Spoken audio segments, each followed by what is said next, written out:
Hello et bienvenue dans Mode d'emploi, le podcast incontournable des marques engagées. Je suis Audrey, styliste, consultante et hackeuse au service des entrepreneurs mode et lifestyle. Depuis 2018, j'accompagne les créateurs et créatrices pour donner vie à leurs projets en partageant les conseils et les secrets bien gardés des grandes marques pour réussir. Dans ce podcast, nous allons pirater les techniques et méthodes de l'industrie pour les mettre entre les mains de marques indépendantes comme la vôtre. Alors que vous souhaitez créer votre marque en partant de zéro ou lui donner un coup de boost en vendant plus et mieux, vous êtes au bon endroit. Mes très chères créatrices, je suis ravie de vous retrouver pour cet épisode qui fait partie d'une série spéciale, la notice. Le principe est simple, je publie une boîte à questions sur Instagram et vous me soumettez votre problématique du moment, votre question. Moi, je vous réponds dans un épisode de podcast en vous donnant donc ma notice sur mesure, rien que pour vous. Et je vous dis en quelques étapes comment j'aurais fait si j'étais à votre place. C'est un épisode court, concret, qui va à l'essentiel et qui est surtout sans montage. Donc c'est parti pour la notice du jour. C'est une question qui a été posée par Alice.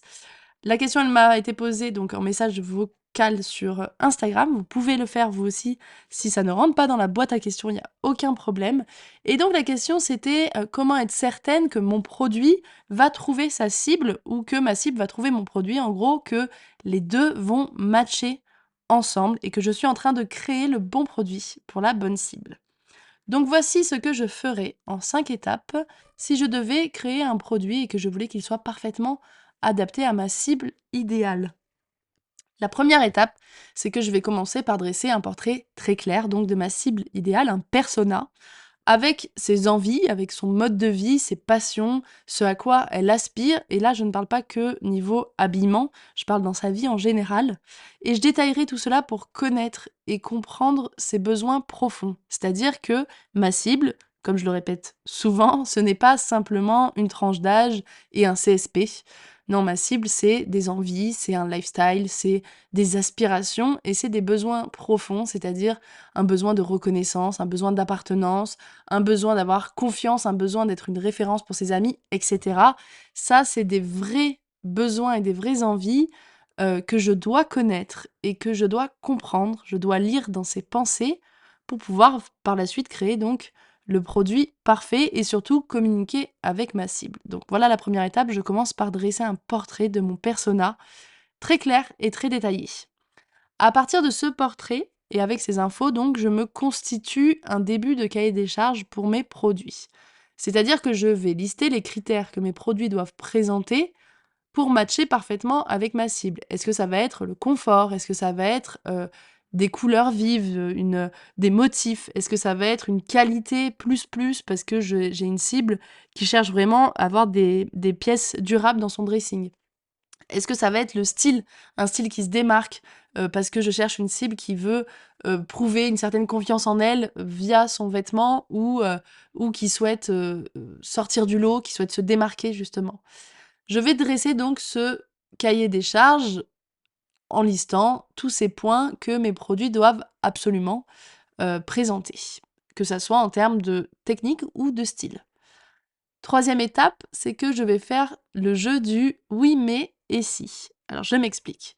Je vais le faire avec quelqu'un de préférence, c'est mieux d'avoir une personne en face et puis alors si c'est une personne qui pourrait potentiellement faire partie de ma cible idéale, c'est encore mieux et si j'ai personne pour le faire, je vais le faire seule mais je vais faire cet exercice. Je commence par dire ce que je vends. Par exemple, je vends des vêtements de sport en polyester recyclé et la personne en face, ma cible idéale, me répond: «Oui mais moi, que ça soit recyclé, je m'en moque un peu. Je veux surtout des vêtements de sport dans lesquels je me sens à l'aise» et je vais lui répondre avec une solution. C'est-à-dire que là, je dois trouver et dégainer une solution à son «oui, mais». Par exemple: «Et si je te disais que je vais proposer des tailles intermédiaires pour que tu trouves parfaitement la taille qui te convient pour être à l'aise? Est-ce que ça te convient?» Voilà, là, on a fait l'exercice du «oui, mais et si?» sur ce principe-là.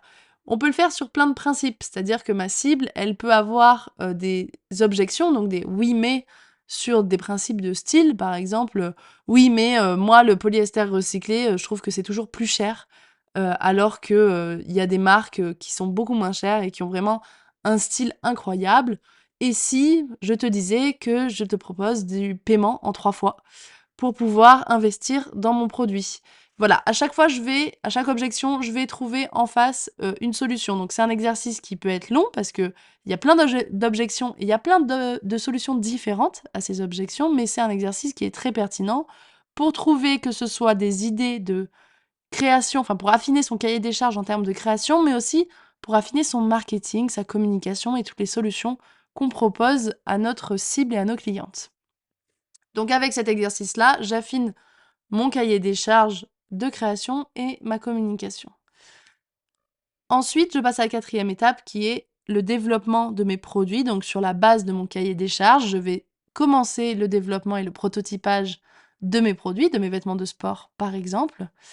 Et là, je vais faire tester les produits à des bêta-testeuses, c'est-à-dire que c'est un panel de personnes qui fait partie aussi de ma cible idéale, qui est en tout cas représentatif. Et je vais leur faire essayer mes modèles, potentiellement les faire essayer en action. Si c'est du vêtement de sport, bah, je vais leur dire d'aller tester mon produit pendant leur séance de sport. Et ensuite de me faire un retour donc sur ce qui va ou ce qui ne va pas. Alors bien sûr, il faut que ça soit cadré, c'est-à-dire qu'il faut qu'il y ait un questionnaire, il faut que ça soit bien fait, il faut que j'ai des vrais retours. On n'est pas sur j'aime ou j'aime pas, on n'est pas sur les goûts et les couleurs non plus. On est sur vraiment un test concret et technique. Et grâce à ça, je vais pouvoir affiner mon développement et continuer en tout cas mon développement pour faire des produits qui correspondent de mieux en mieux aux besoins de ma cible. En dernière étape, j'irai analyser les marques qui ont la même cible que moi. Donc ça veut pas dire que c'est des marques qui vendent le même produit que moi, mais en tout cas qui ont la même cible que moi. Je prends les marques qui fonctionnent le mieux, bien sûr, je ne vais pas aller analyser une marque qui ne fonctionne pas, ça n'a pas d'intérêt. Je trouve ces marques-là et je vais regarder par exemple leur site et plus particulièrement leur fiche produit. Donc la fiche produit, c'est la page sur laquelle je peux acheter un produit. Je vais analyser la fiche produit et je vais relever les points que ces marques mettent en avant. Est-ce qu'elles mettent en avant par exemple la livraison rapide? Est-ce qu'elles mettent en avant les tailles?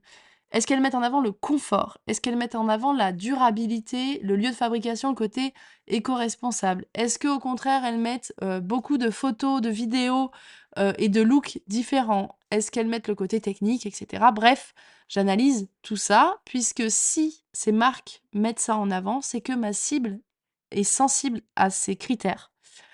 Et donc, je vais pouvoir relever tous ces critères-là pour moi, affiner mon produit et mon marketing, ma communication, etc. pour que ça matche parfaitement à ma cible. Je vais regarder aussi les avis clients, ça c'est toujours très pertinent.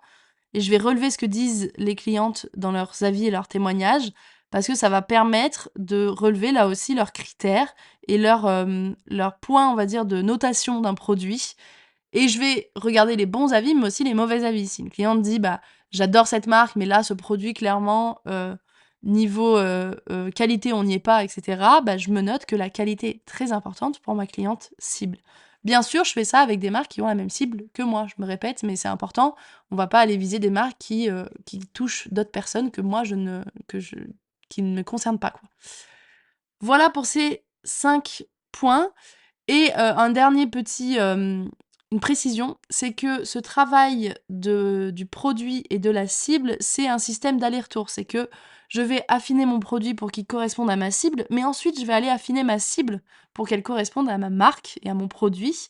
Et c'est un système d'aller-retour. La cible, elle est mouvante, elle n'est pas toujours fixe. Le travail de la cible, on le fait au tout début avant de se lancer, mais on le refait continuellement chaque année. On va réanalyser sa cible, on va analyser ses clientes pour être certaine qu'on a, nous, le bon persona et qu'on n'est pas en train de projeter des envies sur notre cible, style ma cible adore les vêtements chers et elle veut forcément s'habiller chez moi. Ça n'existe pas, d'accord? Il faut affiner son persona de jour en jour, de semaine en semaine, d'année en année, pour être certaine d'avoir toujours en tête la bonne cible et de pouvoir créer donc le bon produit en face de ça. Voilà pour cette notice, j'espère qu'elle aura déjà aidé Alice. Si c'est le cas, n'oublie pas de me laisser un commentaire sur Apple Podcast ou sur Spotify. Ça aide vraiment, ça, les commentaires, à faire connaître le podcast. Vous pouvez aussi me laisser 5 étoiles sur la plateforme d'écoute de votre choix en guise de récompense pour ces petites notices. Mes très chères créatrices, merci d'avoir été à l'écoute. Continuez de transformer vos rêves en réalité. Prenez soin de vous et à bientôt pour un nouvel épisode.